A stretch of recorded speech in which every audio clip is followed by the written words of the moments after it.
G'day, Steve from offthegridnoz.com. Lovely afternoon, another beautiful one. Central Victoria at its best in autumn and spring, as we always say. Grass is green, sun shining, not too cold. All's good. This video, no, it's not a plant update. The plants are all growing ballistic as usual. This video, there was a first one I did on partners, and I thought, well, today was actually one of those days where I probably should have made a video on Van Morrison. Yeah, great video. Yeah, Steve streaming YouTube outside still on 3 kilowatt. But yeah, today was one of those days when I thought a couple of things came to mind about partners, you know.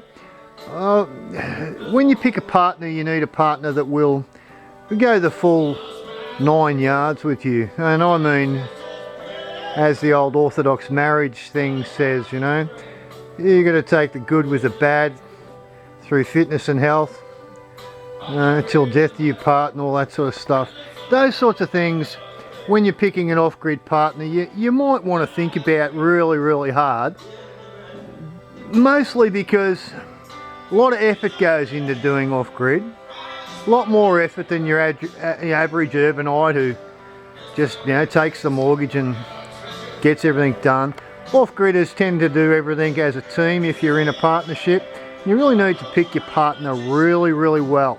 Well, you wind up like myself, and I'm only going to cite myself because today it came to mind. You know, I built 2 off-grid properties, my last partner of 20 years. Gee whiz, you know, 3 full properties. I mean, amazing builds. You don't know perhaps from pictorial evidence unless you look at CBR Classic on Facebook, but 3 complete builds with one partner. That's 3 properties built from scratch, and you think everything's okay, and then at the end of 20 years, you know, it could be the lady finds something else to do. You know, they find that off-grid's too tough. Could be the bloke gets sick. You know, you might be the partner doing all the building and all the heavy work and you get sick, but for whatever reason, you've really got to pick this partner well, because if you commit to a long-term build, a long-term off-grid setup, you've got to know that these people are going to be there, whether they be the wife or the husband or whatever. You really got to know they're going to be there through the hard bits, because going through the good bits is easy, you know. Oh, I can throw all the wood together and build all the miraculous shit that you see in all the other videos. That's all very well, but you've got to be able to have a partner that will take the lumps as well. In my case, it was my health went west, and I'm sort of dealing with it, but today was, like I said, a really good example of why it came to my attention where a partner is really important. I was sitting in the car park of a doctor's surgery going in for a pre-test for an MRI, and been in there a couple of times for all the other blood tests to do with heart stuff, just dreary shit.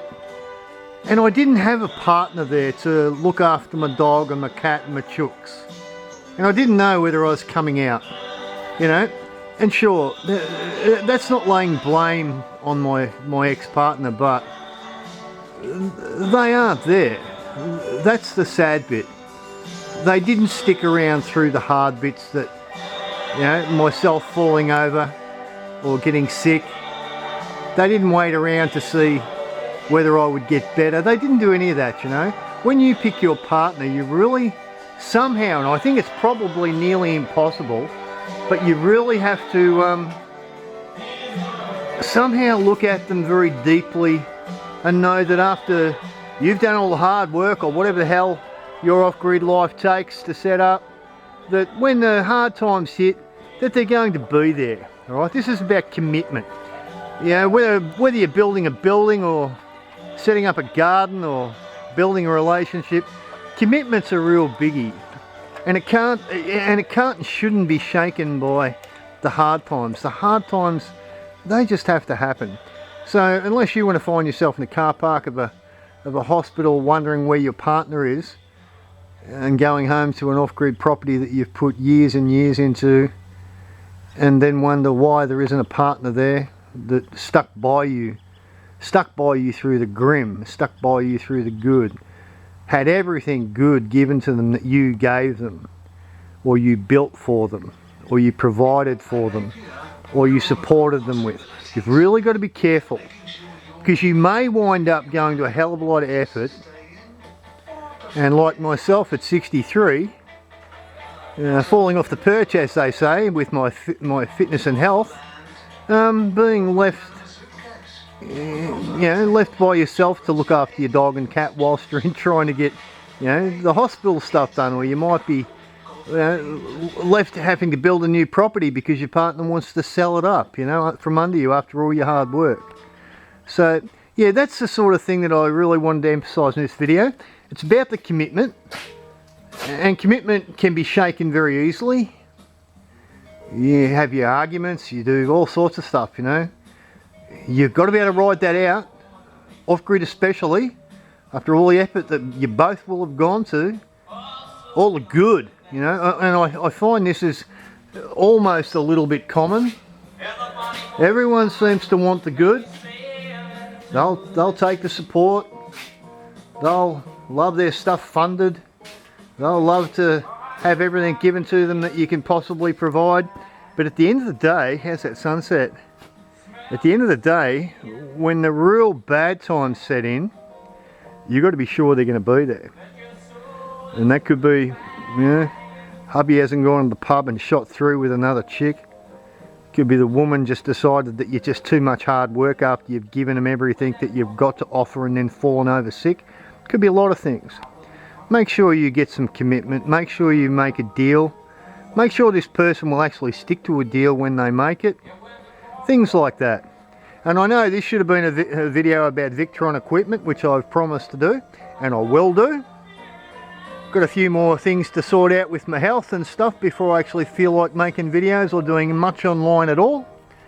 But yeah, partners, pick them well.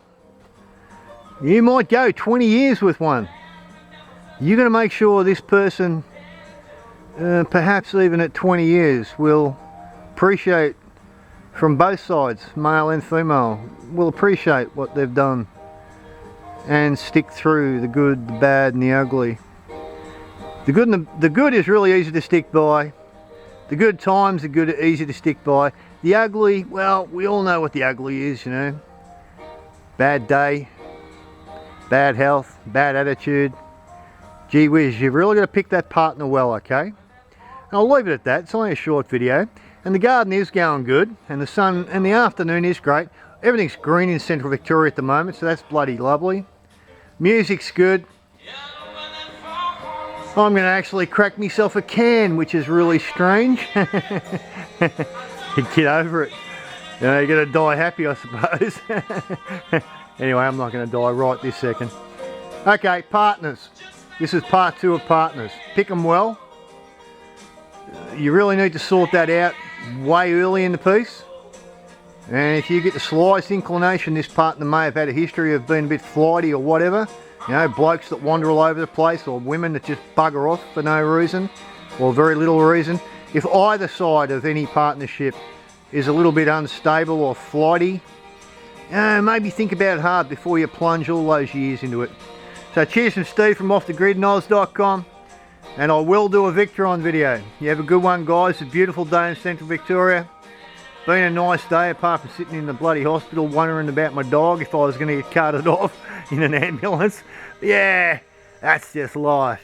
Pick your partner well. You may need them. Bye, guys.